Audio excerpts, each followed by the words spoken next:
In-Flight Movies is a live recorded radio show broadcast on a Monday from 8 p.m. to 10 p.m. UK time. You can listen live in the Aberdeen local area on 99.8 FM or online at shmoo.org.uk. The following show has been edited to remove all music. You can hear the music by listening live to the show. Links can be found on our Twitter at inflight_movies. That's at inflight_movies. And now, on with the show.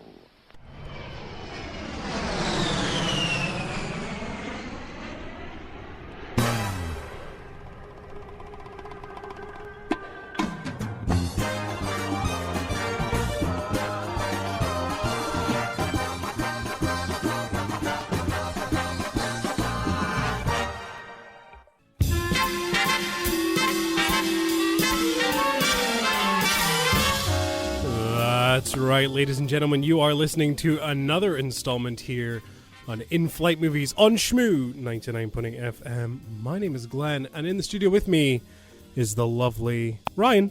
As always. He's here. I'm here. Get out of my face. No, never. Oh, I'm sick of this at you. I know. You're always here, you're always messing up nothing, because you're perfect. Oh, well, thank you very much. See? I was getting worried there for Yeah, a you second. see how I flipped that? I did, yeah. I keep you on your toes. Absolutely. I keep you on your toes, man. Every single week. Every single week. In-Flight Movies today, we are talking about 3 films. We have got Encanto, brand new Disney film, Disney musical. We have got the long-awaited Ridley Scott House of Gucci. And Netflix's Lin-Manuel Miranda directed Tick, Tick, Boom, which is getting a lot of buzz. Yes. Quite the fair amount of buzz going on just now. Any of those films sound interesting to you? You can stick around for the next 2 hours. We're going to be chatting away, talking about that, playing some great music, getting into a bit of movie news and all that lovely stuff. If at any point throughout the show you want to get in contact with us, you can via twitter.com at inflight_movies. That's at inflight_movies. Give us a follow. Let us know what have you been watching this week, what your thoughts on what we're talking about this week. We'd love to hear it. You know we would. And of course, it wouldn't be a good show without great music. As always in the show, we like to play the music that's featured within the films that we're talking about. And this week, House of Gucci has provided us with quite the good amount of tunes. So this is George Michael with Faith. George Michael, Faith. I definitely didn't just throw the faders up and throw my headphones on in a fit of rage as I panicked to try to get the song up. We were enjoying George too much. George was too much. Exactly. I was lost in the music. I was in the groove. I had the faith, and I got lost in the music. Yeah, caught in a trap. No turning back. Enough talk.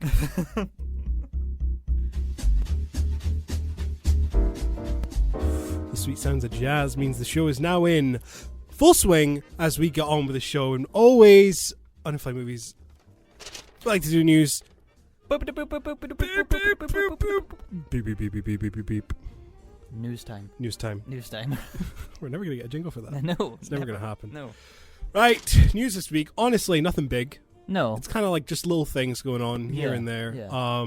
Some familiar names we're going to be speaking about later. For example, Ridley Scott. Yes. He's been in the news quite a bit recently. I like the idea that he's just done one interview and he's just laid out everything. Was it one interview that you did? No, I think there was a couple There interviews. must have been. Because of the fact that it's House of Gucci. He's had a few interviews going around right now. Essentially, the old man can't keep his big mouth shut. No. And it's been... And things that he's saying might not be true. I think he's just talking for the sake of talking. Yeah. We never even mentioned it in the show, but a couple of weeks ago he had a go at Marvel. Mm-hmm. Yeah, he did, yeah. He had a real go at Marvel, which was always funny. We love it when our Hollywood It's heavyweights. great. This is 3 now. We had Scorsese first off, and then we had Denis Villeneuve, and now we have Ridley Scott. All 3 of them. The Holy Trinity. The Holy Trinity of middle finger to Marvel. Yeah. is I'm all for it. Even as Marvel fans, we're like, yep, yeah, agreed. Yeah. Completely for it. Absolutely. But his 2 pieces of news. The first piece is that he says a 10-episode series of Blade Runner is coming. Yes. Is it? Well, that's what he says. He also says that, this is not to be confused with the brand new, I think it's Adult Swim Blade Runner anime that has started. Yeah, what? This is a thing? Yeah, there's a brand new... I'm gonna Google this. And I believe that it started maybe like a few weeks ago, actually. Or maybe it's just started, but it's a new Blade Runner anime, Adult Swim. And This is not to do with what he is talking about. Oh! Whoa, wait. I think it's out? Yes, it's out. I know it's out, yeah. It was already... Blade Runner Black Lotus. That's it, Black Lotus. Oh, it's on all four for our UK interesting. listeners. Might give it a watch then. Yeah, IMDb, guess its score. Oh, from that face, I'm going to say like 4.8. 5.5. Oh, okay. It's not that bad. Not but that bad. Very middle of the road. Maybe it's a Marmite thing. Could be an interesting discussion. Could be an interesting discussion. However, he was talking about how that he has a first episode has been written, and the series Bible, as he calls it, has been created, meaning that he has an idea of what all 10 episodes will be, how they will go along, and that it's just to be started, basically. I see. He's also talked about how he's got a Bible for a 10-part Alien series also. There's already an Alien series coming. Well, this is a new one that he says that's not created yet. Ridley. Yeah, Ridley is he's just giving so many things. Whether or not this actually will happen, I do not know. It's just clicked. He named the main character of Alien after himself. No, Ripley. Shut up. I present a movie show. Yes. Personally, I'd love to see a 10-episode Blade Runner series. I think that'd be great. I'd hope that it kept Blade Runner 2049 canon, but yeah. I would love to see them do a more faithful adaptation to Android's Dream of Electric Sheep. Yes. Not that Blade Runner isn't a faithful adaptation, but of course you can always go more in depth. I remember that it was that's a Philip K. Dick novel.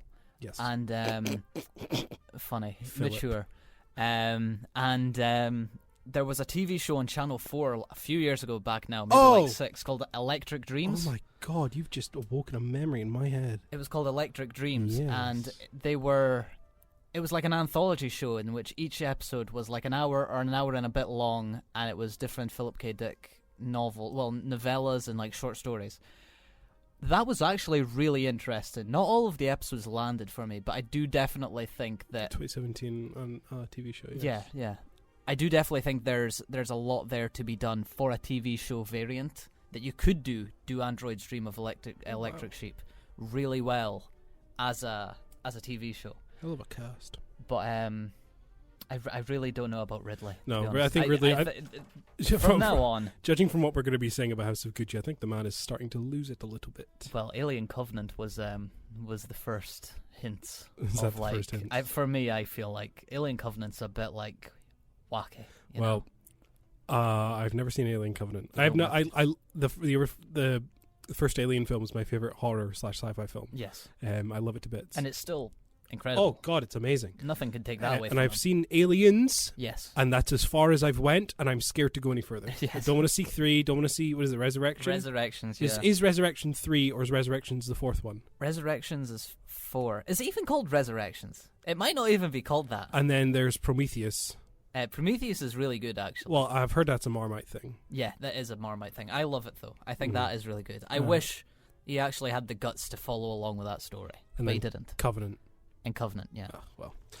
And in other Ridley Scott news, he's been battering on about The Last Duel, which was his film that completely flopped at the box office. Yeah. Did terrible. And he claimed it was because it was something about phones. Again, an old senile man rant about something. I've got a few quotes here. Oh, please, indulge us. What it boils down to are, in a parenthesis, so millennials he's talking about at this point. Oh, freaking millennials. The audiences who were brought up on cell phones. The millennium who do not ever want to be taught anything unless you told it on the cell phone. Yes. So that is the people that he's going If you against. ask me, they play too many of the Nintendos. And here's another... They don't know how to cook and clean. Yes. In other quotations, he used the word effing cell phones. Oh, Ridley! So I think he's quite angry. Ridley! I think he's quite angry. The man... I like to imagine he uses a BlackBerry. I feel like Ridley Scott's a BlackBerry man. Blackberries were big. They were the go-to. You at strike one me as a point. BlackBerry man. I strike myself as a BlackBerry guy. Yeah. I have no lapse in judgment. Yeah. They're making a Trolls 3. What? Yes. Sound the siren. Sound it. Trolls 3. Trolls 3. I wish we had the cowboy dust, just just like a sound that we could do, in which it's just a tumbleweed. Yeah, there we go. Thank you. A grasshopper would also work. I was going to say just tumbling sand. Just like, I'll write this down as a jingle idea. Tumble sand. Okay. There we go. Trolls 3. Did you see Trolls 1? I have not. Did you see Trolls 2? I have not. I have also not seen either. However, we can't wait to review it. Yes, exactly. This is going to be day one. This is going to be main feature. I remember Trolls 2 had Ozzy Osbourne in it. It did. They've already done like too much with the Trolls. They have. They have like already. I think they have like 3 TV shows. Really? Yeah, I'm not joking. Oh, I don't know. I didn't know about that. Enough. I knew Boss Baby TV show. Oh, don't even. I didn't know Trolls. Don't TV get me show. started on the Boss Baby. Leave him out of this. Chris Pratt, everyone's favorite voice in our heads, won't be using Mario's usual accent. By the hairs that stand up on Charles Martinet's head, what does he mean? I don't know. No. Chris Pratt has revealed very little of how he's going to be sounding when he's doing the voice of Mario. But according to his voice coach, I think it's his dialect coach. Or it's someone to do with the dialect on the film. I find it really funny to be that guy who stands in a room with Chris Pratt and hearing Chris Pratt go woohoo. I think that's something about that is absolutely hilarious to me. It's just like a little bit higher, Chris. A little bit higher. You need to get more on the wah, less on the who. But apparently the voice he's using is fantastic. Well, I highly doubt. I'll wait till I hear it. Highly doubt. I'll be holding judgment. There was another quote from the same guy that was like, I think it's. Or it might have been the same guy, but someone said, as an Italian American myself, I know I know what people are saying when they hold concern. Or something along those lines. And I'm like, what is this movie? Now, see, there's all this talk about the voice he's using for Mario, but what about Garfield? What voice is he using for Garfield? The same voice. No! Oh, he's interchanged them. He's interchanged them. Garfield's now an Italian plumber. And Mario hates Mondays. Someone's going to swap the files, and we're going to get Mario talking about Mondays and lasagna, and Garfield going Yahoo. Yes. I can't wait for Brilliant. both. Prologue for Jurassic World Dominion has been released. It was a short. It was a 5-minute clip, and honestly, from watching it, I don't know if this is the very bit. It's the first 5 minutes of the movie, I think. Weird, because a trailer hasn't even been released. No, I think a poster has. A poster definitely has. Yeah. But it wasn't even a proper poster; it was a teaser poster. Yeah. With the mosquito in the amber. Mm-hmm. So I don't know. But I watched it. It's 5 minutes of just actually a very interesting concept. Jurassic Park, but actually when the dinosaurs existed. So it goes back and it shows these landscapes. Basically, imagine Lion King directed by Jon Favreau. But it's dinosaurs. Oh. So you see them in their natural habitat, doing what they do best, just going about their life, doing their own thing. Yeah. And then it cuts and says so many million years later, and I think it just picks up from where the last left off. And there's this dinosaur running around. It's a drive-in theater. Okay. And then it stops. Interesting. It's not even a prologue. What was the last one called? Fallen Kingdom. Fallen Kingdom. Yeah. I didn't hate Fallen Kingdom. I did not hate it. Have you soured on it? I've soured on it. Much like many of the Jurassic Park films, I've soured on them. Except for the original. The original's stone cold classic. It's brilliant. But the reason that works is because it's a film not nearly about the dinosaurs. Yeah. That's why it works. It's got great characters too. It's the characters that you care about. I'm only excited for Dominion because Sam Neill's coming back. Yeah, the whole cast, I think. Yeah, hopefully there's more Jeff Goldblum in this. And more Jeff Goldblum, less Chris Pratt, please. I'm sick of him. God, of course he's in that series, isn't he? I totally forgot about him. That's because he's just blank comedic action hero number 5. We can't escape him. He's the voice in your head. Chris Pratt is now voicing you. He's going to have a Bel-Air year next year. Jesus, please stop him. The first teaser trailer for the dramatic remake Bel-Air. What's this? Fresh Prince of Bel-Air. Uh-huh. Fresh Prince of Bel-Air. Will Smith's in this, right? No. He's a... Huh? I know. What did you say? I know. He's not in it. I know. He's a producer, though. He's a producer. But there's this new teaser. And the only reason I included this was because when I watched it... no doubt this is going to be probably an interesting show. I think it's on Peacock, so I don't know where we're going to get it over here. Peacock. But it opens up, and it's exactly the stereotypical, dramatic trailer that you can imagine. It's the song, but done in a very ominous and dramatic way. And it's the main character. I don't know who plays this now Fresh Prince of Bel-Air, but he's in the pool.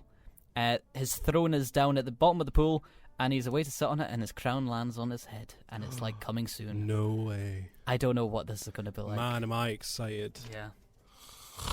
Yep, exactly. And I'm going to sleep for this next piece of news. DC League of Super Pets trailer was released. Ooh, I'm giddy. Yes. Oh, I'm shivering in my seat. I'm quivering at the thought. Kevin Hart's in it. It reminded me. Channing Tatum in it? No, I don't think. Hopefully not. Who is The Rock? The Rock plays Crypto. Speaking of Channing Tatum, have you heard? Have you heard the hot off the press news? What's the word? The word about the bird. Magic Mike 3 is now an actual thing. What? It's coming, yeah. Ryan, and Ryan's grinning. Ryan is grinning ear to ear. The only reason why, a few weeks ago we were talking about how sequels no longer have brilliant names. This is called Magic Mike's Last Dance. That's beautiful. Can I move on to the next one? Before you get a little too excited talking about Magic Mike. DC League of Super Pets. It doesn't look good, but Keanu Reeves is in it, supposedly. Wait, what? Yeah, his name's in the cast list. My interest is piqued. I don't know who he's playing, though. He's not. I don't think he's actually in the trailer. No, I don't. I would have noticed if he had. Yeah. Hayao Miyazaki, yes, the director of many, many, many, many, many classic Studio Ghibli films, is coming back for one last film. Yes. The cynical director who hates life but yet somehow makes some of the most beautiful pieces of art we've ever seen has decided he's coming back for one more Studio Ghibli film. So that'll be exciting. Very exciting. It'll be interesting to see if it'll be traditional 2D or if he will go with what Ghibli been doing with this CG stylized animation, which they had for Earwig and the Witch. Oh yeah. Thinking back on it, I think I would love it if it went back to 2D animation. Oh yeah, because some of my favorite Ghibli films, Only Yesterday, and even to a push, what is it, Princess Kaguya or Kaguya? I can't remember how it's pronounced. Racist. Or what it was, but those films are very watercolor and very. Especially it looks Only drawn. Yesterday. Yeah, it looks drawn, and they are the ones that have the best images that are imprinted in my mind, and I would love some more traditional Studio Ghibli from the master himself. I like Totoro because I like the big guy, and I like Porco Rosso because Italian pig flies seaplanes. Very true. Can you imagine if they redubbed Porco Rosso and got Chris Pratt to play the Italian? I would hate it. Yes, I would hate it. Euphoria Season 2, Ryan, this is your specialty. Out of the few shows that Ryan actually watches, somehow Ryan has seen all of Euphoria. and I don't like it that much. That's the funniest part of it. That is the funniest part. You're a masochist. There's what all you are. of these shows that are just lined up at you, and you're like, Ryan, you got to get on this. You got to watch What If, all of it. Come on now, get on it. Haven't even watched Hawkeye yet. No, you haven't. I'll speak a little bit about Hawkeye in a minute. But with Euphoria, I watched the whole thing, nearly hated every character in it, didn't like it that much, and was like, I've got to keep up with this. I've just got to see how much pain I can endure. Right. It's not only you've been telling me to watch this show, just about every other person I know has seen this show and has been telling me to watch it for months now. So I do feel inclined to actually watch the show. I would be very interested to see what you think of it, because I think you'd be the same as me. Well, see, I don't like the director very Sam much. Levinson. Sam Levinson. I think he's a bit of a... bit up there, a bit of a chip on his shoulder. We have... Well, not a bad relationship. We don't know the guy personally. No. Personally, I could fall in love with him at first sight. Exactly. I could. I don't know.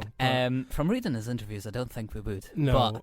But having seen his stuff, Assassination Nation, didn't like it. Malcolm and Marie. Pretentious. Yes, I fully agree. So I'm not his biggest fan. I'm scared that if I saw Euphoria, I didn't like it, people would begin to hate me. Here's the thing, though. Euphoria season 1, bit wishy-washy for me. The Christmas specials that came out just last year, absolutely brilliant. Yeah, well, you were singing their praises. And I was blown away. And I am genuinely interested in watching the Rue special because I am a sucker for big, well-written conversations between two people in one scene. It's beautiful. It's just like long shots or something. Yeah. But that's what Malcolm and Marie was trying to do, but its message was too much. It went too much, and it was too pretentious for me to enjoy it at all. Yeah. I feel like the constraint of 1 hour for a TV show really helped those specials. Yeah, I would imagine so. So I'm very excited to see if it goes back to the bad for season 2. In some sadder news, Stephen Sondheim, the Broadway producer, lyricist and writer, passed away at age 91. Yes, sad times. That is sad. I'm not a musical man. No, me neither. So, I was hoping you were, so you would tell me what he's done. No, well, he wrote the lyrics for West Side Story. That's the big one that I know of. Having just seen Tick, Tick, Boom, I can tell you he did Sunday in the Park. He did Sunday in the Park, yes he did. I also believe Company, and there was one other one that I remember, but it's went out of my head now. But he did a hell of a lot. Okay, so major works include West Side Story, Company, Follies, The Frogs, Sweeney Todd. Sweeney Todd, that's it, yes. Sweeney Todd. Into the Woods, which is also a really big one. So he has genuinely done some very good stuff, and I mean he has to have been. Yeah. Well, he was like a god for the theatre world, I would say, especially when. I wouldn't say our introductions, because like we know of Into the Woods and Sweeney Todd, etc. So we've been introduced to his work in the past. But with Tick, Tick, Boom, it actually showcases how much of an impact he and his work had within the actual world of theatre and just musicals in general. And it is a sad loss. Yeah, and I was thinking about a song of his the other day that I didn't even know was his, which is Being Alive. From the Broadway production of Company, which is sung by Adam Driver in Marriage Story near the end. And that's a brilliant film. And a brilliant performance from Adam Driver in that as well. We'll get into more of him later on when we talk about House of Gucci. Final piece of news: Spider-Man. Go, Ryan, right now. Look at me in the eyes. Give me your best Green Goblin impression. Again? Right. I'll do it with you this time. Okay. 3. Yeah. 2. Yeah. 1. Peter. Spider-Man. You didn't do it with me. I did it. I was going to do it after you. Peter. Spider-Man. There we go. That's there you go. Spider-Man tickets. Go get them Spider-Man right now. tickets, No Way Home. Tickets now available on sale. A lot of them have sold. I'm very surprised with how quick a lot of went. In a very funny tweet I saw, someone posted a ticket up for sale for $25,000. That is... What? I know. God's sake. It's insane. Lucky us, lucky me in the UK. Yes. We get it first. I know. There was actually a few tweets that I saw that people were like distraught by the fact that it's like 2 days before. It's 2 days, but the power we hold over basically everyone in the United States is pretty amazing. It's pretty good. I mean, they got Venom first. Yeah, but I could not care less. What? We've came out with a better deal there. How dare you? You hurt my feelings. Yes. And just before we hit into the next song and finish off news, I'll give you a quick thoughts on Hawkeye. Go for it. So Hawkeye released its first 2 episodes last Wednesday. Jeremy Renner, Haley Steinfeld.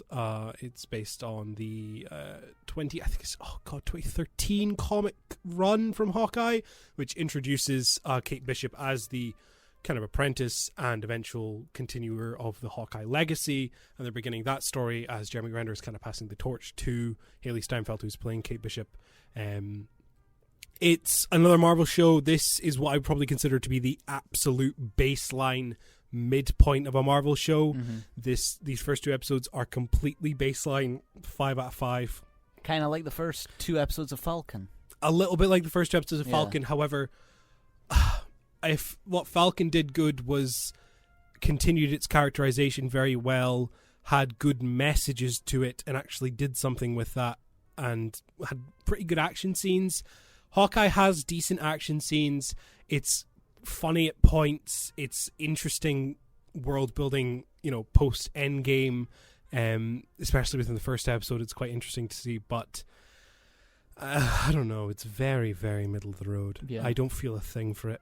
So you're not excited for like the coming weeks? No, I will watch it. I will watch it every Wednesday. It's a good routine I like to do, but I will continue to update thoughts on it as the weeks go on. But as of just now, I give you a wet fart noise as my thoughts on it. Well, that's the best review we could ask for. I am a professional man on radio speaking to you, and you're taking your time to listen. It is 35 minutes past 8 o'clock here in dark, drizzly, wet and cold Aberdeen. Thankfully not snowing today. Not snowing today. We are pleased. After this song, we're going to be discussing the brand new Disney animated original Encanto. Of course, it being a Disney animated film, there are songs from it, so we're going to be playing you 2 songs. This one, we'll talk about it, and then we'll play another song after. This is the Family Madrigal, sung by Stephanie Beatriz and a couple others from the cast. We'll hopefully sink our teeth into this film and talk about it. We'll see you in a bit. Enjoy this. Oh, that's it. The fear that came into us when the main character said, "My God, the look on your face, man!" Yeah, when I thought the song was over, I was like, "Oh God, we're not ready. We're not prepared." It still like there's 40 seconds. Yeah. Oh man, and it just ended like that. I thought there was going to be more. It's hard to tell when, like, in musicals, when the music stops and like it's just dialogue. Yeah. Sometimes, because parts of that I was like, "Oh, this is just dialogue," but then other parts I was like, "No, this is music." Yeah. Very strange. Anyway. Anywho. Encanto, brand new Disney animation film from Disney, in co-production, I guess he helped. But a common theme of 2 of the films we're speaking about this week is the man himself, Lin-Manuel Miranda. So it's a double Lin today. It's a double Lin today. Yes. Love him or hate him, the man makes good music, and it's hard to deny his impact. Catchy music, yeah. On musicals within the current era, ever since Hamilton. This is our 3rd Lin-Manuel Miranda either inspired or directed production, because we've had In the Heights, which was he wrote the original musical and performed in. We've got this, which he wrote the songs for, and I think there's like a story credit to him as well. He also helped in the story. I think, yeah. And he directed and also starred in as a cameo role in Tick Tick Boom. Yes. So this is we can't escape the man. No. He's having a year. Have you ever looked online at the poses and faces Lin-Manuel Miranda does in photos? I have seen. What a looker! What a stunner! I wish I had that ability to just look that fly without really doing much. You know, what a man. Anyway, it's directed by Jared Bush and co-directed by Brian Howard and Charisse Castro-Smith, written by Charisse Castro-Smith and Jared Bush and Brian Howard, and also helped by Lin-Manuel Miranda. The voice cast has maybe like 3 names you'll recognize, and then a bunch of other names who are just kind of there. But of course, when it comes to voice acting, you're always going to want people who fit the character more and not named characters. Cough, illumination, animation, and hiring Chris Pratt. Cough ended. Oh, you must be coming down with a cold there. I'm furious. Yes. I'm furious at the man's inclusion in these films. Stephanie Beatriz, who you will recognize mostly as Rosa in Brooklyn Nine-Nine, just sang the song that you heard, which if you're like me and Stephanie Beatriz has only ever really been seen in Brooklyn Nine-Nine, you won't know that she sounds like that, and actually has a very high talking voice, not the low gruff voice that she has in the show, which freaks everyone out whenever they first hear it. I'm actually also very happy that because she's the lead character in here, she gets her time to actually provide singing. Yes. Unlike in The Heights, in which she only gets a tiny little portion of like one song. Yeah, she doesn't get much. But I'm happy that she's got a lot to work with here. But Stephanie Beatriz plays Mirabel, who is our main character for this film. Fun fact: this is a crucial fact for anyone listening. This is going to really help those minorities and feel those underrepresented within the films they watch really feel better. But this is actually the first Disney film to feature a main protagonist who wears glasses. So if you're thank you IMDb trivia. Thank you IMDb trivia. If you are a glasses wearer, I'm sure you're absolutely ecstatic to hear this information. You're crying. Your glasses are fogging up as we speak. Yes. You're welcome, Four Eyes. Maria Celia Botero plays Abuela. You have John Lee Leguizamo, who plays Bruno. We don't talk about Bruno. We don't talk about Bruno. Maruo Castello plays Felix. Jessica Daro, Angie Sepedia, Carolina Gatan. I'm going to pronouncing these names is one task. I'll tell you that. You're doing a very good job. I'll give you that. Thank you. I like to put a Spanish twist on things to try and enhance the pronunciation of them. Anyway, Encanto is about the young girl Mirabel, who young Colombian girl. Yes. We got it. We finally found out the my guess was Peru. Really? Yeah, I was watching the film and I thought Peru. But it's Colombian. A young Colombian girl who has to face the frustration of being the only member of a magical family with no magical powers, which makes for a plot you would highly expect within a Disney film, as well as a entire film that you would highly expect for a Disney film. The bottom line for this is that it's very expected and kind of just a Disney film. Unfortunately. There's a lot here that I do love. Yes. I will say that. Yes. There's a lot here that I love. The idea that this is a Disney film without an antagonist. Yes. Remember, I think it was Frozen 2. Frozen 2 had the similar thing in which there wasn't any antagonist. It was a family drama. Mm-hmm. However, Frozen 2 to me was completely boring. I didn't like it at all. Yeah. This, however, is better than Frozen 2. Yes. However, I still feel that the family drama as a plot isn't as strong as it needs to be. No. Sometimes I feel like the family element is underdeveloped. Yes. Other times I feel they're trying to do too much at once. It feels There's like so many characters. there are so many characters. The way I explain it is that it's as if you go bowling and instead of setting up those 10 pins to get a strike, you're only setting up maybe 3 or 4, but you're hitting them all down in a good execution of their the end of their arcs. But there is no start to their arcs. You are there halfway. You're meeting them in the middle. Yes. Which is a detriment to the film and a detriment to the way that the characters are developed. It's great that they have these issues that eventually get resolved within the end of the film. They change, they become different. There is an arc, but some characters get that. Some characters are just sidelined as side characters. And it's kind of hard to pick and choose which ones get those songs, which ones get those changes. When there are so many people and you're almost giving them all the same amount of screen time in the beginning. Yeah.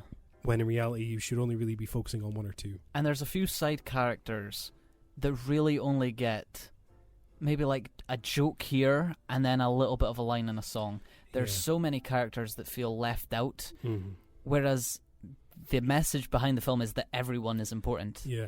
And there is a sense of like, well, there needs to be more. There needs to be more from everyone. But I do think that is and it's not a nitpick, it definitely is an issue, but I do think that's just a small thing that could have been like mended, but unfortunately is not. However, like I said, the fact that there's no antagonist, there's not a bad guy, it's refreshing for a Disney film.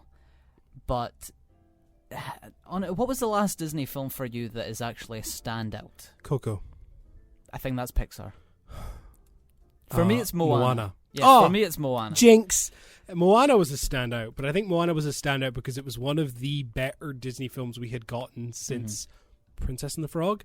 Yes, potentially, yeah. And so getting Moana was a real nice treat. Well, we had Big Hero 6 as well. That's good, yes, that is good. There's like that weird midpoint in the like 2000s and the early 2010s to the mid 2010s when like Disney was on a bit of a hot streak, but they've fallen off recently. Because after that it was Wreck-It Ralph 2, which is not good. It wasn't good. Frozen 2. Frozen 2 is not good. No. Raya. Raya and the Last Dragon. Raya and the Last Dragon. I think it's fine. Is it Raya? I thought it was Raya. It could be Raya. I remember you getting this wrong a lot. Yes, and I will continue to get it wrong. Correcting you all the time. I will continue to get it wrong for years. But there was Raya and the Last Dragon, which was very mid, according to you. Haven't seen it, but another's Encanto. It's a bit more than mid. It is more than mid. More than mid. But yeah, it does still suffer from that same Disney element. It does feel like things are just kind of going the same. It's the thing is that these films are great for representation. Raya and the Last Dragon was great for Asian representation. This film's great for Hispanic and Colombian representation, of course, which is great. Love to see it. Just wish there were better films, especially for children as well to see representation. I do love that element. They go to see the film and then it's like, oh well, that is me up on the big screen. I do love that. It's just that the story behind it, I wish it was so much stronger. I do. It looks beautiful, though. Oh, it does. It's Disney never falter in their animation. No. And you know it's good when I pick up on slight things. The fabric within this film, gorgeous. It's such a small detail to pick up on, but the clothes that they wear within this film are very, very important. Every character has a very unique look to them. All their outfits are very inspired by Colombian culture, the way that they use their clothes to express themselves and the way that they look and the way that they are. It's just fantastic. Mirabel's dress that she wears, she's consistently picking up the sides of it and flinging it about in while she's dancing. And it's lovely to look at because it's done so well. So the animation does not falter at all. Wouldn't have expected it to. No. Same with the voice cast. The voice cast is also very, very good. Stephanie Beatrice is charming throughout the entire thing, and it's very joyous. The main character of Mirabel is really fun to watch, and she makes the entire thing a really entertaining sit through. And it's the same with the magical elements in this film. There's a lot of every side character has a different magical power. That is the plot.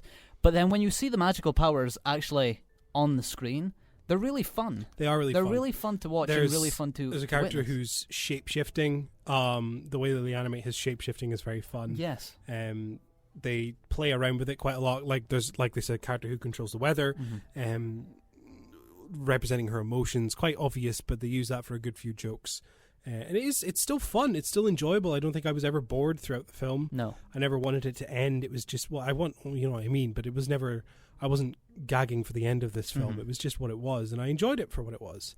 The songs, none of them are memorable. No, that's the thing. I feel like it's Lin-Manuel Miranda is a good songwriter. There's no doubt about it. However, maybe we've just got so much of him so fast recently. It doesn't. Well, the songs in this feel very traditional. They don't really exactly feel very that Hamilton style of talking while I rapping. feel like there's a lot of rapping and a lot of Really? like fast paced. I do. I feel like there's a lot of Lin-Manuel's like taste within all this thing. Well, I guess they've used Lin-Manuel Miranda for Moana. Yes. And they used him for this as well. I feel like Moana is way more traditional Disney. Yes. So in some ways that might be an interesting thing for Disney to go this way.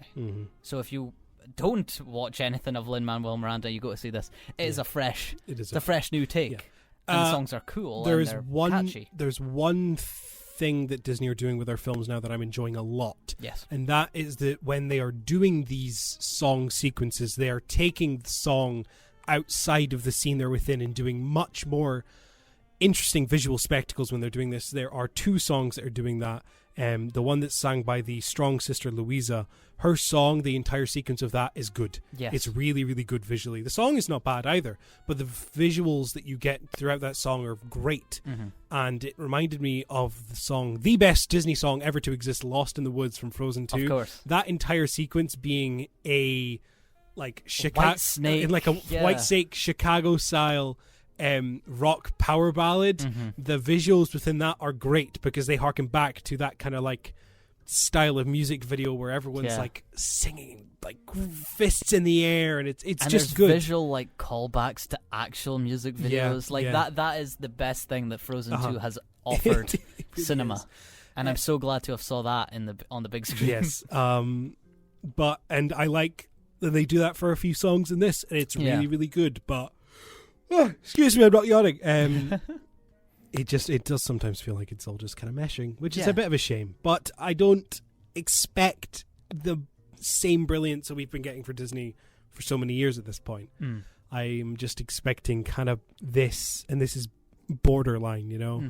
I don't think we'll get much further than where we're at now unless Disney really push the boat out. Well, we've had multiple Disney renaissances now.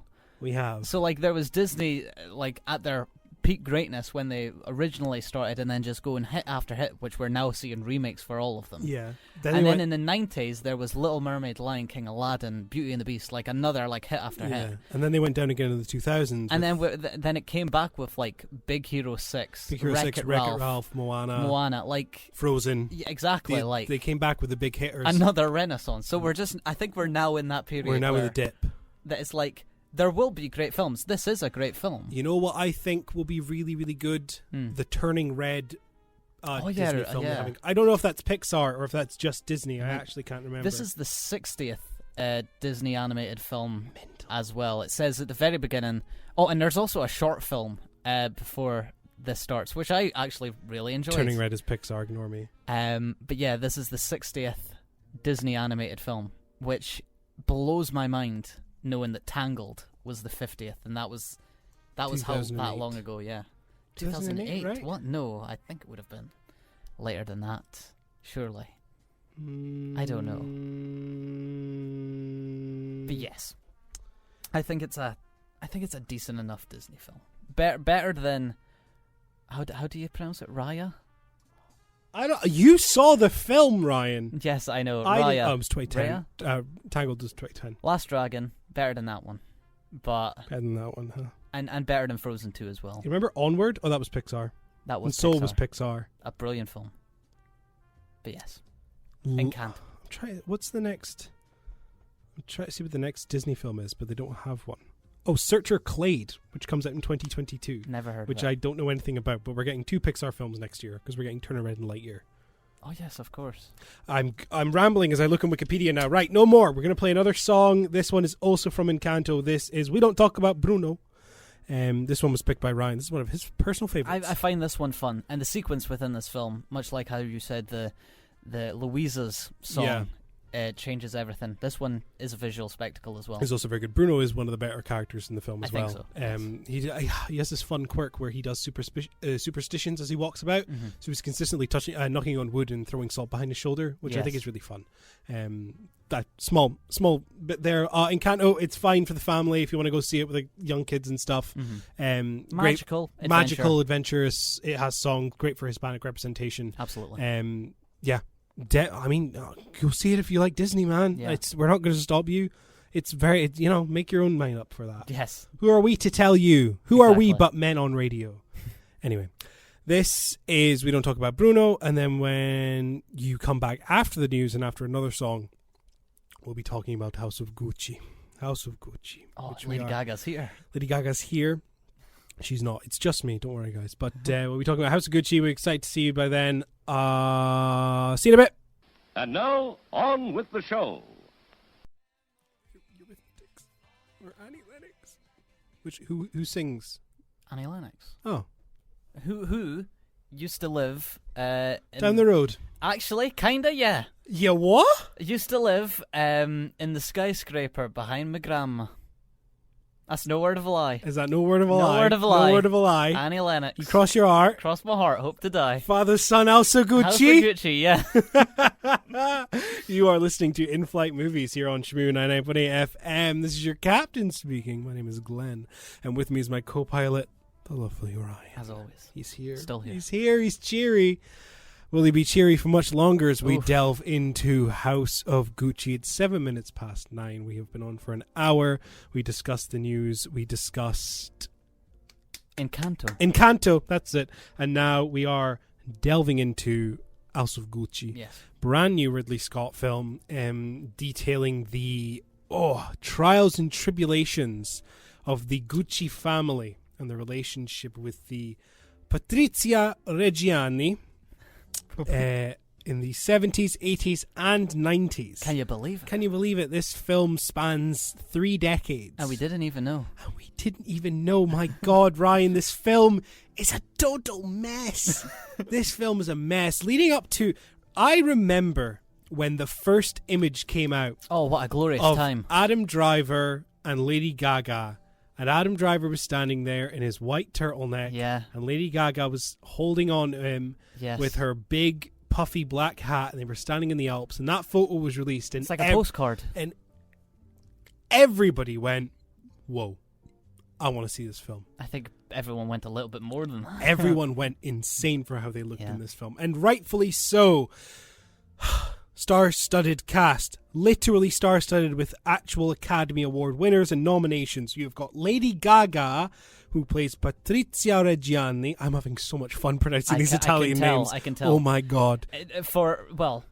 No one can see you other than me, but the hand movements. Oh, you gotta have the hand movements, man. So What do you over think, the top. You like think I'm this going film. to keep them still on the desk? Are you insane? Yeah, exactly. They got a flail. They got a flail. Bravo. Bravo. And I hope you realize that I will not in any way be saying Gucci. I will be saying Gucci. Of course. Gucci. That's how you're supposed House to of pronounce Gucci. it. Yes. Oh, it's perfect. I love it so The much. name was so seductive. Oh. We're never going to get through this Well, film. I know. This is going to be a task. Adam Driver, he drives in this film. Yes. This should be a segment. Does Adam Driver drive in the film? And he does. And he does. He Yes. drives in this film. He plays Maurizio Gucci. You have Al Pacino, everyone's favorite Dunkin' Donuts advertiser, salesman. He plays Aldo Gucci. You've got Jeremy Irons as Rodolfo Gucci. You have Jared Leto Morbius as himself. Morbius himself, the Joker himself, Of course, yeah, he was a Joker. as Paolo Gucci, Yeah. and Salma Hayek as Pina. Yes. And that's basically your main cast that you'll know, and the ones that you'll, want to see it for. And I'll tell you now with a heavy heart, you're only really going to be going to see it for Lady Gaga and Adam Driver. And I'm very sorry if you were excited for either Al Pacino or Jared Leto for whatever real reason. You're going to be sorely disappointed. This film has Lady Gaga and Adam Driver doing very, very well. Terrible accents, but very, very well. They totally sell it. Oh, they sell it. They commit They sell 100% to their accents. I don't think I've ever seen Adam Driver smile more in a film than in this. Yes. That man can't wipe that grin from his face.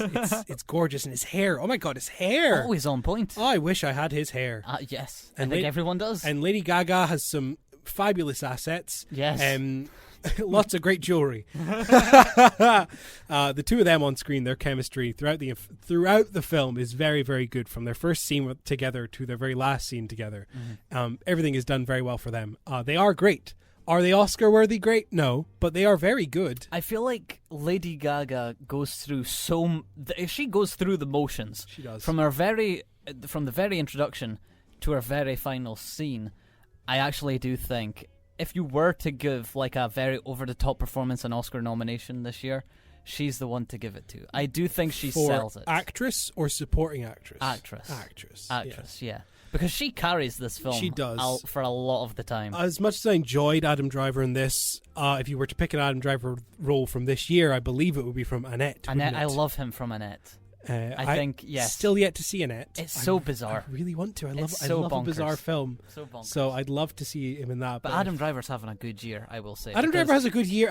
year. Adam Driver has had a good year since the first Star Wars film. Probably his first appearance in Girls. That TV He's show. been Yeah. doing. Adam Driver's been doing fantastic for himself. I don't think Yes. he's done a bad role. No, he's just a brilliant actor. He's a brilliant actor. I Yeah. love him. Mm-hmm. I love him. How tall is he? Very He's tall. very tall. Very tall. Very tall man. Especially next to Lady Gaga. Who's- That picture, let alone. Lady Gaga is 5'2". That is very specific. Well, I don't I know that because isn't her documentary called 5'2"? Ah, okay. I can't remember what it's called, but I now. I swear it's called 5'2". It's on Netflix. It is on I know Netflix. what one you're talking about. Anyway, right. House of Gucci. The Yes. way that we talked about this film when we came out of it is that we were both agreed that it was a mess. Slightly differing on the reasons for it, but somewhat similar. So we think that the main problem here is either Ridley Scott Yes. or a very large loss in translation between Ridley Scott and everybody else who worked on this film. Yes. So if you want to look at both those points, the crux of the issue is Ridley Scott. He's Yes. old. He's an old man now. He's an old senile man, as you've heard when we did the news. The man's off his nut. Still does a fantastic job behind the camera. He does. I've heard The Last Duel is very good. He's a fiend, I'm telling you. Yes. But I think he has issues communicating with other people, specifically with editors and with some of the actors.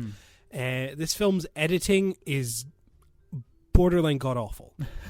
Not only is this a confusing film, it's got some terribly edited scenes. There is no sense of time. No, none At at all. all. And even the senses of time in this film are wrong. They are wrong. They are incorrect.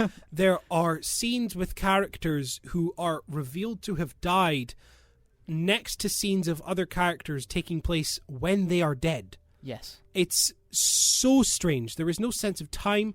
The music choices in this film, while good and have provided good music that we've been able to listen to on the show today, are odd and strange. There's a wedding set within, I believe it's the mid-70s. I think it's the late 70s. Late we'll 70s. give them the benefit of the doubt. Benefit of the doubt. Late 70s. 70s. But they're playing George Michael's Faith over it. From 85. For a song released in 85. Yeah. If you're wanting me to think this wedding is in the 70s, why are you playing an 85 song? Yeah. It's very odd with the choices they make. It doesn't feel like the choices for songs are period based, because they're not doing that. They're just trying to tell a story. And there's moments in the film, not a lot, but there's moments which a title card will come up at the bottom of the screen saying, "Oh, this time or this year."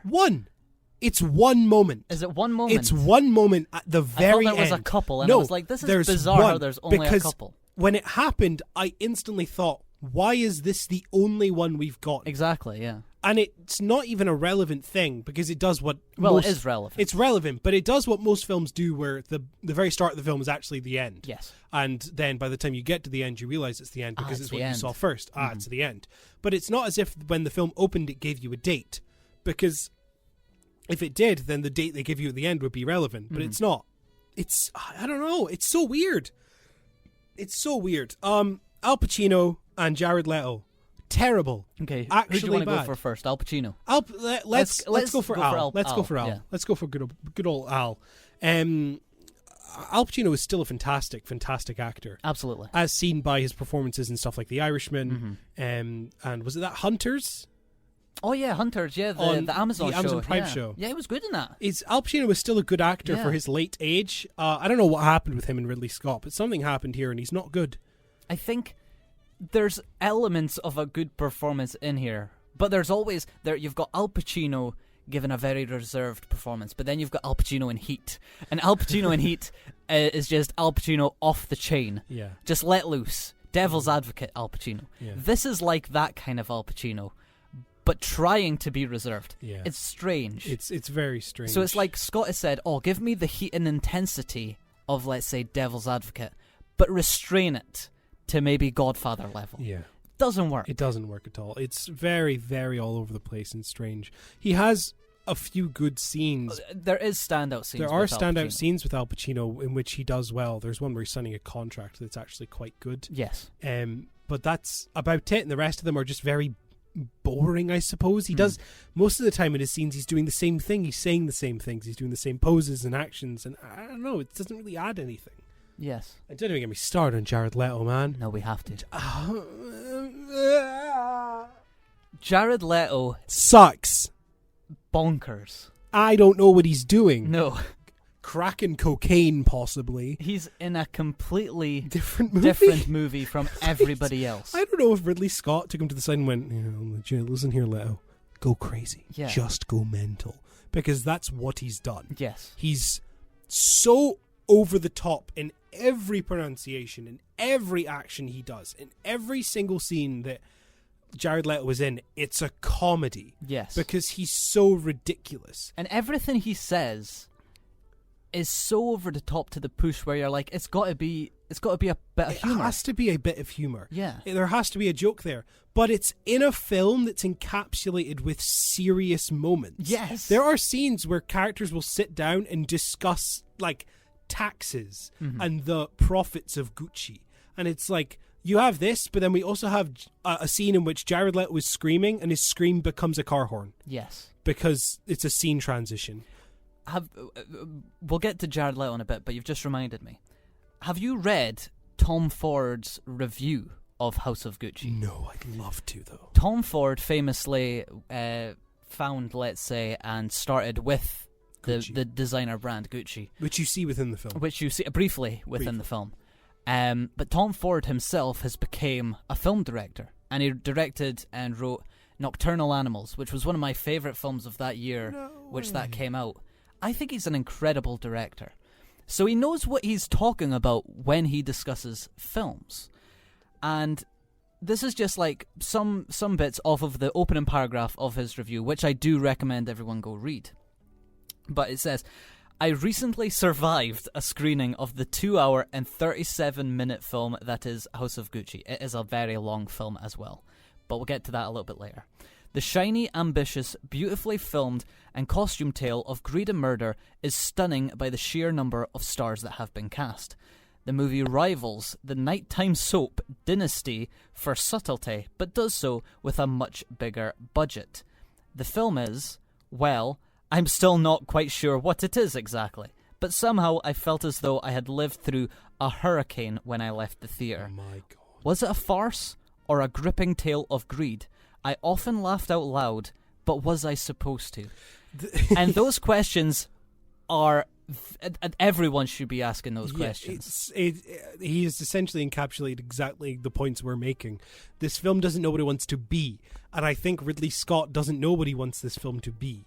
Maybe he does. Maybe exactly. we said there's a chance that Ridley Scott knows exactly what he wants to do, but in the process of getting this onto film, through an editing process, through sound and all this other stuff, and ADR, it's somehow gotten lost in translation. And maybe a director's cut would fix many problems. Yes. But maybe it wouldn't, because I don't think a director's cut would fix Jared Leto. No, I don't think... No, Jared Leto is Jared Leto in this film. Yeah. He is... far and away the most over-the-top campy thing in this film, which totally overthrows... She's a real firecracker. It's not even in the film, It's not even in the ladies film. and It's gentlemen. in the trailer, but Yeah. it's not in the film. Unfortunately, we were waiting It's eagerly. like the for one that. line we wanted. But yeah, I think my takeaway from it was that I thought that Ridley Scott is a great director. We can't deny that. Ridley Scott has made absolutely brilliant films. I refuse to believe that he's just went off on one with this film. There is something here. I think the story is actually really interesting. Yeah. I found the film entertaining with its telling of the story.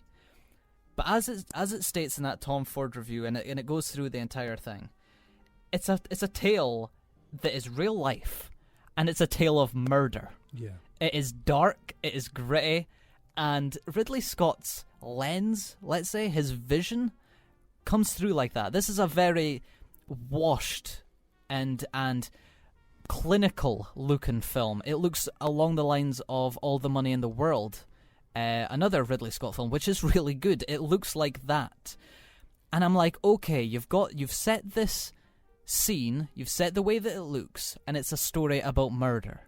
Why then make it screwball? Why be so like campy and off the wall? It just doesn't make any sense. There must be a loss of communication somewhere. There has to be. Yes. There has to be. It's man, it sucks because I was genuinely really looking forward to seeing this film as well. Yes, definitely. House of Gucci was one of those ones that I was excited to see, but unfortunately we've just kind of missed out on. And now, I don't know. What's the best? Costume design and set design in this Costume thing. design and set design are good. The Yes. costume is good. It's Gucci. You have to make it good. Yes. And it does feel like Gucci. It does you feel know what Gucci. I mean? It does. Lady Gaga and Adam Driver are really good. Hell, I'd even say they're worth seeing it for. Yes. Because they're entertaining. And at least Jared Leto is so bad he's good. Yes. To a point that it's entertaining to watch. So it's not like you're going to go see this film and get nothing out of it. It's 2 hours 37 minutes. I didn't necessarily feel that No, runtime. I didn't feel the length either. Until maybe the very end. Which is interesting. Because you would think that you would. But for some reason you didn't. Yeah. Yeah. So it's, yeah. The third act, I remember we were talking about this as well. The third act feels like where the film starts to lose its steam. Yeah. However, bizarrely, the third act should be the most exciting part of the film. Mm-hmm. Without giving like so much away. It's weird how that works out. I loved strange. seeing the chemistry and the actual story of the family of Gucci's. But then when it gets to the actual meat and potatoes of this film, I'm like, I can't be bothered. Yeah. It's a bonkers film. It's very strange. Yeah. It's very all over the place. But it's, it's a film and at least it exists and you can maybe see it if you like to see it. But, yeah. House of Gucci. House of Gucci. It is what it is. Give me one last. Bravo. Bravo! There we go. Bravo! Right. We're going to play you another song from House of Gucci and then we're going to play you another song right after it. This first song is I Feel Loved by Donna Summer, featured within House of Gucci. And the song after that is Louder Than Words from Tick, Tick, Boom. The next film we're going to be speaking about, available on Netflix, directed by Lin-Manuel Miranda, starring Andrew Garfield. We will be sinking our teeth into that. Me and Ryan, yet to discuss it. Yes. It's fresh on my mind because I literally watched it and then left the house to pick you up to come here. Yes. So it's fresh. It's hot off the press. So we'll give you those two songs, and then when you come back, we'll be talking about Tick, Tick, Boom. See ya in a little bit, my lovelies. Louder Than Words by Andrew Garfield, Vanessa Hudgens, and Joshua Henry from the Netflix original Tick, Tick, Boom. Let's get into it. Yes. Law buzz. Oh, lots of buzz. From hearing nothing about it to hearing so much praise about it. It's the quickest, like, it is real one quick. Day, didn't even know it was a thing. Didn't even know it was on Netflix. Next day, heard it's an Oscar contender. This is a big one. It's a big one. So, Tick, Tick, Boom is directed by Lin-Manuel Miranda. Yeah, directorial debut. Directorial debut. For a debut, I'll give the man credit. He did not bad. Not bad at all. We'll get into that. We'll get into it. We'll see. Yeah. We'll see. It stars Andrew Garfield in his first musical role, and the first main role I've seen him in since Hacksaw Ridge. Yes. God, remember that Which film? I saw Hacksaw Ridge alone in the cinema on Valentine's Day one year. How romantic. I'm a sad person. Also starring Alexandra Shipp, Robin De Jesus, Vanessa Hudgens, Joshua Henry, as I mentioned, and a good few others. But a pretty good cast with some lovely voices. This is a musical film and is the story of Jonathan Larson, who is a young, promising theatre composer and writer, and is developing a play. And so the story is of him getting this play that he's been writing for 8 years and trying to get it off the ground in a sort of workshop fashion. And so is the story of that, and goes through the motions of his personal life, how it affects his personal life, all taking place within the very end of, it's 1990, isn't it? I believe, yes, because the film takes an approach of, it's a story being told, and the story being told is the creation of this play. Yeah. And then Jonathan Larson is telling audiences the story through an actual play which did exist. The play, Tick, Tick, Boom is a real play that did exist, and this is a visualization of that play, which is the real story of his life in the creation of his play, Suburbia? It's something like that. It's a... Suspiria? I don't know. No, I can't remember. It's something. I can't remember. But it's a rock opera. Yeah. About the distant future, and it's got not aliens, but it is a futuristic musical. It's a bit weird. It's a bit weird. Yes. But it's set in New York in the 90s, in the slap bang middle of the AIDS epidemic that struck America, and deals with, it's kind of got subtext on it, but it does deal with the impact that the AIDS epidemic had on gay men within New York as well, and does it in a very tasteful fashion as well. I would have liked to have actually seen more. Yes. Anyway, the main star of the show was Andrew Garfield, who previously has never done any musical work and didn't even know that he could sing before doing this musical. But he does a very good job. He does a bloody good job. Yeah. And Andrew Garfield is the biggest thing people are pointing to when they talk about this film. Everyone goes, Andrew Garfield, and points to this film. And I get it. He is really good. Like, really, really good. And I can see him getting nominated. Winning? I don't know, but I can't really think of anyone else. I do think he's excellent. However, I feel like people are finally now realizing that Andrew Garfield is an excellent actor. But he's been excellent in so many things. It's just because he's known as Spider-Man in 2 mediocre to bad films. And like 99 Homes, he's brilliant in that. Hacksaw Ridge, as you said, brilliant in that. Martin Scorsese's Silence, fantastic in that. The Social Network. Like, he is a brilliant actor. So the fact that he's brilliant in this, that is not surprising. Of course he was going to be brilliant. He's always a really good actor. But yeah, he's a he puts in an excellent performance. He does very, as very, Jonathan very, Larson. very, very well. It's very energetic and It's very incredibly energetic. He flows so well, and the fact that this is his first musical. When he started singing, I was thoroughly impressed. I was like, "Oh, what? Okay, you can really do it." The opening number to this film, "Happy Birthday," I think it's what it's called. 3090. Oh, 3090, that's yeah, it. and it's his birthday song. Yeah, his birthday song is really, really good, and I'd love to play it on air. It swears we cannot, unfortunately. Yes. But please do check out the soundtrack for this film. But I will stop you there and just say, go check out this film. I think this is a really good film. Good, not great, not brilliant, not perfect, but good. This is a solid, good film. I think it's very fun. I think it's got a lot of heart to it. I think that Andrew Garfield is a complete standout. I think the side cast all do fantastic as well. I'm with him. I'm fully believing he's John Larson. I think he's doing great. I really like it. I like the songs. I like the music. I like the visuals. I like the way that they deal with the songs. And if I compared it to another musical I've seen recently, that being Dear Evan Hansen, this film is night and day. Yes. And I thoroughly enjoy this film. Okay, I think it's good. I'm very glad you brought up Dear Evan Hansen. But I fully agree with you in the musical sections of this film. They take you out of the scene, what you love. That's what I need. And yes, I do think there's many standout musical sequences in this film, and they're always very, very pitch perfect, I say. And I do think that's because Lin-Manuel Miranda knows how to sequence a musical number. However, I am not as strong on this film as you. I didn't think you were. I do think that Andrew Garfield is fantastic, and I think he is a definite reason for seeing this film. However, I am not too fond on the actual screenplay, and then even Manuel Miranda's direction. Really? In this, yeah. I'll talk about the screenplay first. Please do. Because I feel like you appreciate Lin-Manuel Miranda's direction, so we'll get into that a little bit later on. But the screenplay is actually written by the same guy that wrote the movie adaptation of Dear Evan Hansen. And yes, exactly. How bonkers is that? And I do agree with you. Dear Evan Hansen and Tick Tick Boom, night and day. Fully agree with you there.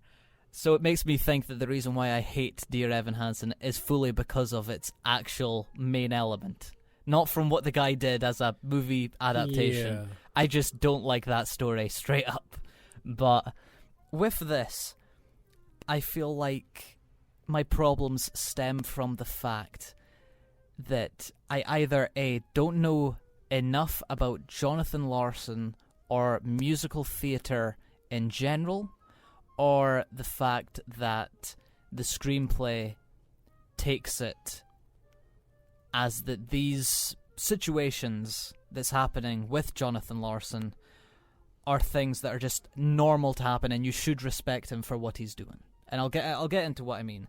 There's moments in this film where Jonathan basically disregards everyone in his life for the sake of his art.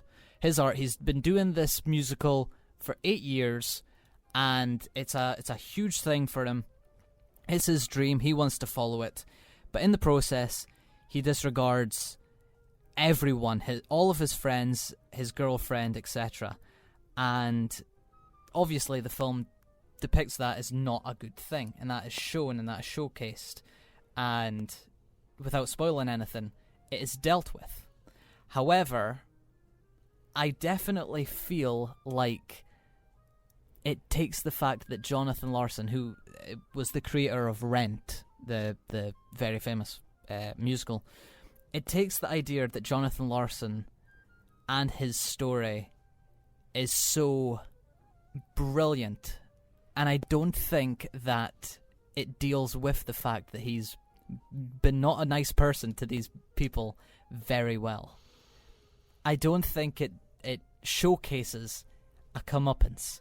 It deals with it in a sense of like, oh, well, he did all those bad things, but look where it got him. He created Rent. He is one of the fundamentals of musical theatre, and how brilliant was his work. So all the things that he did, justifiable because this is where it got him. And I don't think that is down to the actual Tick, Tick, Boom musical performance that was created by Jonathan Larson and performed by You Jonathan think Larson. that's down to Lin-Manuel's direction? No, I think it's down to the screenplay. Really? I think it's down to the screenwriter, the same one that did Dear Evan Hansen. Dirty. Oh, yeah. Oh, I see where you're getting at. Right, I agree. I feel like there's I actually agree. There's something there that it gets lost in translation. Yeah. I think Jonathan Larson telling his story on Broadway through a musical performance, the heart, the actual mechanics of him saying, well, I was this bad person, but here's where I got, here's all the heart that I've learned, and this is where I'm going. That is beautiful, and I think that is very empowering and brilliant and incredible for musical theatre. But the way that the story is told here, it kind of insinuates that we already know everything about Jonathan Larson. Yeah. I think... And take him as a brilliant force. I think I'm inclined to agree. Because that was an issue I had with Dear Evan Hansen, was that the film completely disregards the comeuppance that he should have gotten for doing such a terrible thing. I think it's more clear in Dear Evan Hansen, much more clear that there should have been a comeuppance there. Definitely. Rather than what you're getting in Tick, Tick, Boom, which I think is why I never noticed it as much of an issue. However, I do agree to an extent. I do agree that there should have been a bit more there. That's the main problem I had with it. And then the other one was Lin-Manuel Miranda's directing, and I think he does excellent in the actual musical sequences. I think they're fast-paced, they're quirky, they're fun, they get through it, and you're like, yeah, okay, that was really enjoyable. But actually, in every other sequence of the film, he still regards the camera, he regards the camera as basically like a music video director, and it's not to say that there's not fun like transitions and that there's not fun like editing jokes that he throws in here and there. But I just don't think it... I think it is a bit too scattershot, and it's a bit too all over the place. And it feels like a directorial debut at the same time. It's impressive I suppose, at times. Yeah, I think I know what you mean. Maybe I didn't notice it as much because I quite enjoy that. Yeah. Oh, that's what I was saying to you. That's what the conversation we had. I remember you said, when you mentioned that to me about the film, before I had seen it, the thing I said to you was, well, if I were to direct a film, I think that's how I would accidentally do it, which is direct it as a music video. Yeah. As I am someone who loves to put visuals to music.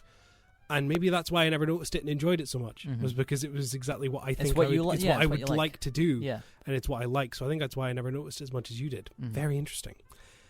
Yeah. Agree. I also agree on that point. You are correct.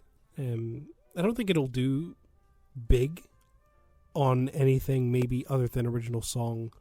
I don't know if there is any original. Are they original songs, or are they all from the I think musical? they might be all from the musical. Well, I think it will do well for Andrew Garfield. Yes, and I think he will go on to get a nomination. Win? I don't know. I haven't seen anything else has really given him a steep competition for, personally at least. In saying all that, and saying what I just said, the final 30 minutes, I think you'd agree, the final 30 minutes of this film are really good. They are really... I think the final 30 minutes are excellent. Really picks up in the end.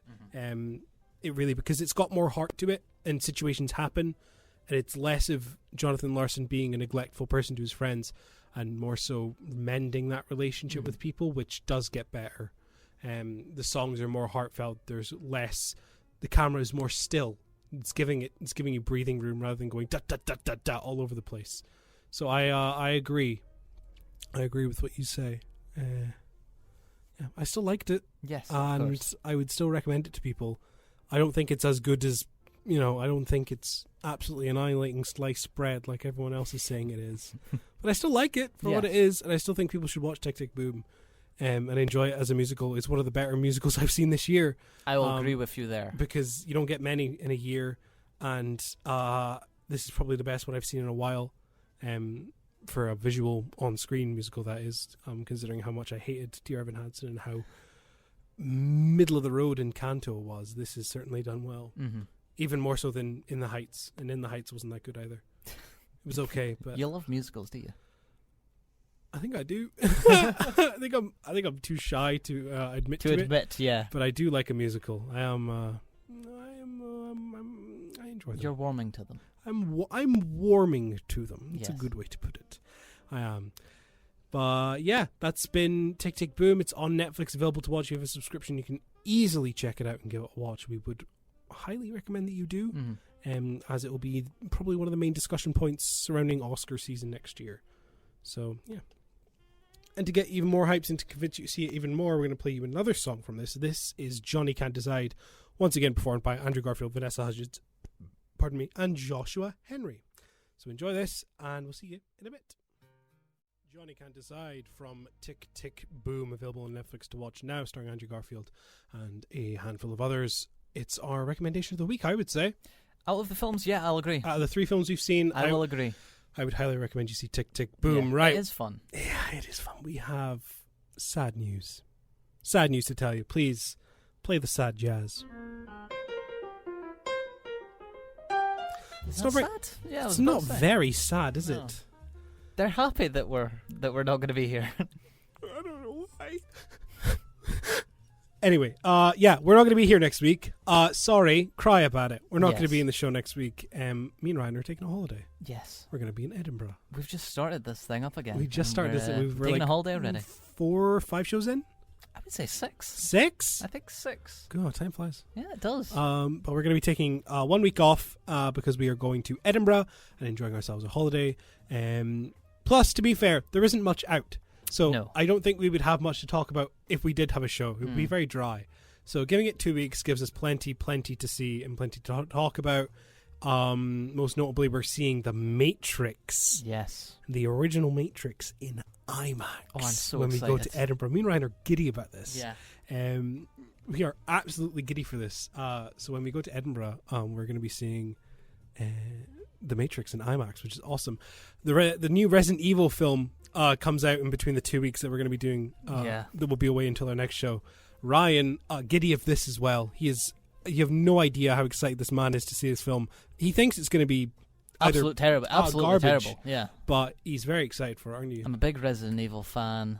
I haven't delved into the reactions from the film yet, but I know it's going to be rubbish. Yeah. But still, excited. A couple other films we'll probably see. Come On, the film starring Joaquin Phoenix, The Power of the Dog on Netflix. Netflix, The Hand of God also on Netflix. We'll keep you updated. Of course, follow our Twitter at @inflight_movies to check out what it is that we're going to be that we're seeing, what we're watching. We'll obviously like and retweet some stuff if we're interested in it, and you can follow us there. Of course, if you do miss us too much, you can also listen to our shows available on YouTube. Just type In-Flight Movies in on the YouTube banner, or you can find links on our Twitter to our YouTube site. On there, of course, all the music is removed because we cannot play music on the show on YouTube for copyright reasons. But you can still enjoy our lovely voices and even more of our voices. We've got 2 shows uploaded on there just now. Yes, with a third coming soon. Coming soon. Ryan edits all these. Give him all your praise. Praise him like the good boy he is. Oh, thank you very much. What a good boy. Yeah. So you can enjoy those while we're away. You can keep updated on our Twitter. We look forward to coming back and talking more about films again, because we absolutely adore doing this. Yes. And we appreciate every single person who listens. It could be one, it could be many. We're not too sure. But we really do appreciate you guys listening. Yes, thank you very much. This has been awesome. So shout out to every single one of you. And to end the show, we're going to be playing a Lady Gaga song because, of course, we couldn't. House of Gucci, we had to play a Lady Gaga song. And to go a bit left field, we thought we'd stick with kind of the suave Gucci feel of House of Gucci. And we're going to play a song from Lady Gaga and Tony Bennett's recent album. And this is I've Got You Under My Skin. We'll see you in 2 weeks' time. Take care of yourself. Stay hydrated. Remember to eat food. Love you.